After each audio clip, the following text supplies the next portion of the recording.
एक गांव में एक गरीब ब्राह्मण रहता था।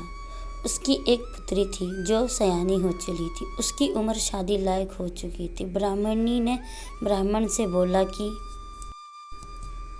लड़की शादी लायक हो चली है, अब हमें उसकी शादी के बारे में सोचना चाहिए।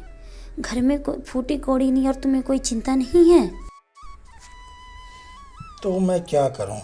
जो कमाता हूं वह खाने में खर्च हो जाता है। जाओ कहीं कथा वथा वाचो। बेटी की शादी के लिए कुछ अधिक पैसे जुगाड़ करने पड़ते हैं, परंतु हाथ पे हाथ रख के बैठने से कुछ प्राप्त नहीं होता।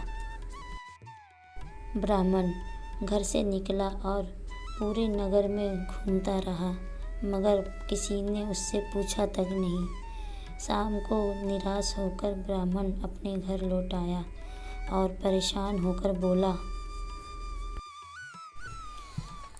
घोर कलयुग आ गया है। लोगों में धर्म में विश्वास ही नहीं रहा। कोई कथा वथा सुनता ही नहीं है। सारा दिन नगर में भटकता रहा, मगर किसी ने राम राम नहीं की। तुम्हें कौन सा काम आती में जो सयानी लड़की घर में बैठाई हुई है। इसी प्रकार पति पत्नी के काफ़ी देर तक बहस हुई और ब्राह्मणी ने ब्राह्मण को काफ़ी खड़ी खोटी सुनाई। 4 शेर आए और वो जो देवता थे उन्होंने ब्राह्मण से उसके रोने का कारण पूछा। ब्राह्मण ने अपनी दुख भरी कहानी सुनाई। चारों शेर जंगल में चले गए। थोड़ी देर बाद उन्होंने एक गाय लेकर आई। उन्होंने वो गाय ब्राह्मण को दी और बोला, ब्राह्मण जो ये गाय लो, जाइए। यह आपको मनचाहा दूध और सोने की एक गिन्नी रोज दिया करेगी। मनचाहा दूध और सोने की गिन्नी देखकर ब्राह्मण की आंखें खुली की चमकने लगी और उसकी तो सारी चिंता पल भर में छपकते ही गायब हो गई थी। ब्राह्मण खुशी खुशी गाय अपने घर ले आया। ब्राह्मणी सारी बात सुनकर खुश हो गई और गाय रोज एक सोने की गिन्नी और मनचाहा दूध देने लगी। ब्राह्मण कुछ ही दिन में धनी व्यक्ति हो गया। वो शीघ्र ही नगर के अमीर व्यक्तियों में गिना जाने लगा, मगर वो ब्राह्मण के कुछ जानने वाले लोग सोने की गिन्नी और मनचाहा दूध के बारे में हल्की हल्की कुछ लोगों में भी फैल गई बातें। ब्राह्मण जो जानने वाले लोग थे, पता चला कि ब्राह्मण की गाय मनचाहा दूध और सोने की गिन्नी देती है। जानने के बारे में कुछ लोग ब्राह्मण की गाय और विशेषतः राजा तक भी पहुंचा दिया। राजा की उसके वह ब्राह्मण की गाय को छीन के लाने का आदेश दिया। राजा तो गाय की विशेषता सुनकर ही वो बहुत प्रसन्न हुआ, लेकिन उसकी ये मनसा, तुम्हारे पास करामती गाय है, उसे हमें दे दो, क्योंकि हम राजा हैं। राजा का हर वस्तु पे अधिकार होता है। महाराज, ये कैसे हो सकता है? मैं तो मेरे परिवार का पालन पोषण गाय के सहारे होता है। महाराज ने प्रार्थना की। ब्राह्मण से गाय छीनना न्याय संगत था, क्योंकि राज्य की हर कीमती और दुर्लभ वस्तु पर राजा का अधिकार होता है। लेकिन महाराज, यह तो सोचिए कि मेरे परिवार का गुजर बसर कैसे होगा। यही एक सहारा है जो आप छीन रहे हैं। ये अन्याय है। ब्राह्मण बहुत हाथ पैर जोड़ा, लेकिन राजा ने ब्राह्मण की गाय छीन ली। ब्राह्मण बहुत दुखी होकर उसी तालाब के किनारे जाकर रोने लगा। शेर बन वही चारों देवता फिर वहां आए। ब्राह्मण ने सारी कहानी कह के उन्हें सुनाई। उन्होंने एक बात बोला, छीन लिया तो क्या हुआ? छीन ली तो क्या हुआ?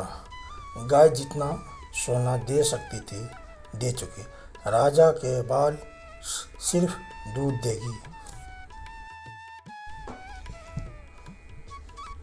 मगर सवाल अन्याय का है। मैं तो न्याय चाहता हूँ। तो क्या करोगे? राजा के खिलाफ कितने गुहार करोगे? मैं इनके न्याय के लिए पंचायत बैठाऊंगा और मैं चाहता हूँ कि तुम लोग मेरे पंच बनो। बोलो, क्या तुम्हें मेरी पंच बनना मंजूर है?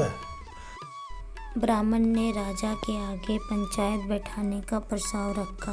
राजा महात्म्य में मान गए। पंचायत बैठाने के लिए ब्राह्मण और चारों शेर पंच रूपों में प्रस्तुत हुए।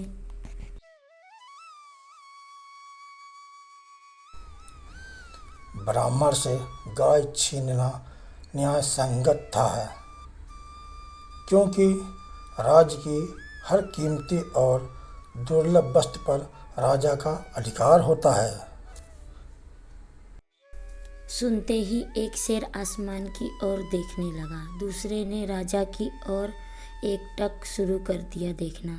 तीसरे ने धरती की ओर देखने लगा। चौथा राजा की ओर मुंह फेर कर खड़ा हो गया। राजा इनकी हरकतों को देख के सोच में पड़ गया और उसने गुस्से से कहा, तुम लोग न्याय करने आए हो या नखरे करने? जो कुछ कहना है साफ साफ कहो। मैंने सुना कि जहाँ अन्याय होता है वहाँ धरती फट जाती है, इसलिए मैं धरती के फटने का इंतजार कर रहा हूँ। मैं आसमान की ओर परमेश्वर का आने का इंतजार कर रहा हूँ। मैं आपके तरफ इसलिए देख रहा हूँ कि अन्याय करते हुए भी आप मुझसे आंखें कैसे मिला सकते हो? मैंने सुना कि जहाँ अन्याय होता है वहाँ धरती फट जाती है, इसलिए मैं धरती के फटने का इंतजार कर रहा हूँ।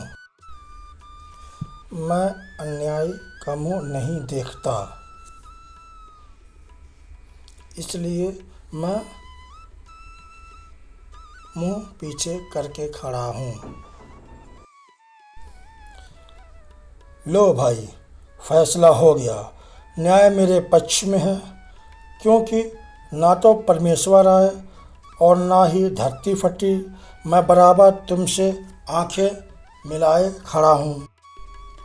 और उसने राजा की ओर मुँह कर लिया और राजा तुरंत ही बोला, तुम मेरा मुँह देख रहे हो, इसलिए मैं अन्याय भी नहीं हूँ। हर तरफ से न्याय मेरे पक्ष में है। अब आप लोग समझ गए होंगे कि जीत किसकी हुई, गाय पे हक किसका है। शेरों ने एक दूसरे की तरफ देखा और चौथे शेर ने बोला, अब भलाई इसी में है कि यहाँ से भाग चलो। ज़माना बदल गया है, अब धरती पर अन्याय शुरू हो गई है। और चारों शेरों ने वहाँ दुम दबाकर भाग गए और बेचारा ब्राह्मण हाथ मलता ही रह गया। इसी प्रकार धरती पर अन्याय की शुरुआत हुई।